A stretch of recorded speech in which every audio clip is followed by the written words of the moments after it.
So last time I drove the car, I wanted to clean the windshield, but I quickly realized that the system did not work, and after further investigation I found out that the windshield wiper fluid pump was faulty.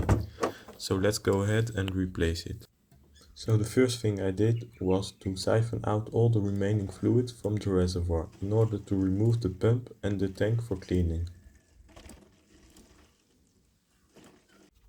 And then I proceed by removing the single screw holding the tank in place, which enables me to pull the reservoir out, as well as the pump and the washer fluid level sensor. When the new parts arrived, I unboxed the pump and installed the strainer. Here I'm reinstalling the reservoir. I plug the cable and the hose back into the pump, as well as the fluid level sensor.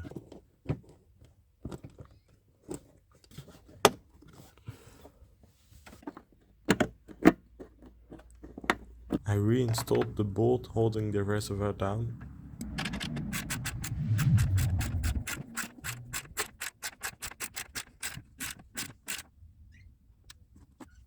And finally, I filled the tank back up.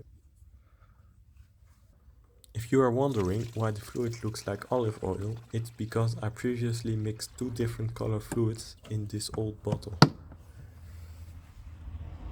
Obviously, the last step is to test it out.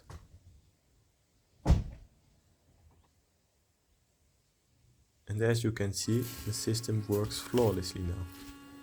Until next time, this has been e46. Please leave a like or subscribe to show your appreciation. It's free and you can always change your mind later. Goodbye!